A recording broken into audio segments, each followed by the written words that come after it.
দামোদরের গর্ভে বালির তলা থেকে উঠে এলো 3টি বিশালাকার মর্টার সেল।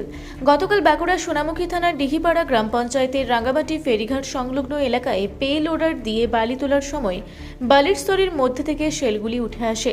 খবর পেতে ঘটনাস্থলে পৌঁছায় সোনামুখী থানার পুলিশ ও বম্ব স্কোয়াড। বালি দিয়ে সেলগুলিকে চাপা দিয়ে দেওয়ার পাশাপাশি জায়গাটিকে ঘিরে ফেলে পুলিশ। খবর দেওয়া হয় সেনাবাহিনীকেও। প্রাথমিকভাবে বিশেষজ্ঞদের অনুমান সেলগুলি দ্বিতীয় বিশ্বযুদ্ধের সময়কালীন।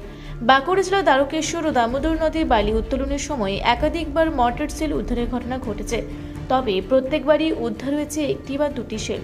এবার একসাথে 3টি মর্টার সেল উদ্ধারের ঘটনা ঘটল বাঁকুড়ার সোনামুখী থানার রাঙ্গামাটি ফেরিঘাট সংলগ্ন এলাকায়। প্রাথমিকভাবে অনুমান সেলগুলির শক্ত লোহার খোলের মধ্যে বিস্ফোরক ঠাসা রয়েছে। দুর্ঘটনা এড়াতে সতর্কতামূলক ব্যবস্থা হিসেবে আপাতত নদীর চরে বালি চাপা দিয়ে রাখা হয়েছে সেলগুলি। পাশাপাশি নদীগর্ভে ওই এলাকা ফিতে দিয়ে ঘিরে দেওয়া হয়েছে। নজরদারির জন্য মোতায়েন করা হয়েছে পুলিশও।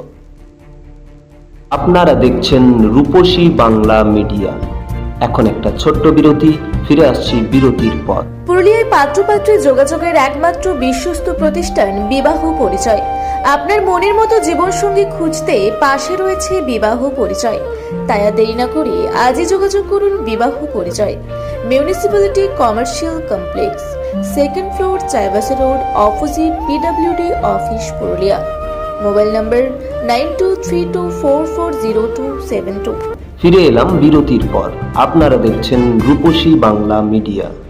সেল বলতে গেলে এখানে ধরুন 3টে সেল রয়েছে। হ্যাঁ, আমি 12টার সময় একবার 12টা না 11টার সময় গিয়েছিলাম, দেখছি দূর থেকে দেখলাম, মানে 3খানা বা 2খানা দেখতে পেয়েছি, একখানা বললো যে এখানে বালির নিচে রয়েছে। তারপর পুলিশ প্রশাসন এসে তো বালি দিয়ে ঢাকা দিয়ে দিল, তারপর থেকে আর দেখতে পাইনি। তারপর থেকে এবার সব প্রশাসনের অনেক আধিকারিকরা আসছেন, বম্ব স্কোয়াডের ব্যক্তিরা এসেছেন। আমি এই ফেরিঘাটেই থাকি, ফেরিঘাটের মালিক এখন রাঙামাটি শিলামপুরের। তো আমার এই ফেরিঘাটের সংলগ্ন এখান থেকে 1/2 কিলোমিটার হবে না দূরে বমগুলো দেখা গিয়েছে। কিভাবে উঠলো এটা, কোথায় কোথায় ছিল, কিভাবে উঠলো? এটা বালি তোলার ফলে বালির এতে আজকে ভোরে নাকি উঠেছে শুনছি। হ্যাঁ, জেসিবির সঙ্গে উঠে গেছে, ওরা তুলে সাইডে রেখে দিয়েছে জল থেকে। এর আগে কখনো এখানে পাওয়া গেছিল এই ধরনের সেল? না, এই ধরনের সেল পাওয়া যায়নি, তবে বছর 20 আগে একবার পাওয়া গিয়েছিল এরকম নিয়ে। ওটা মনে হচ্ছে পানাগড় হচ্ছে কাঁকসা পিএস থেকে একজনের বাড়িতে নাকি তুলে নিয়ে গিয়েছিল। ওর বাড়ি থেকে এসে আর্মিরা এসে নিয়ে চলে গেছে, এটাই শুনেছি আমি।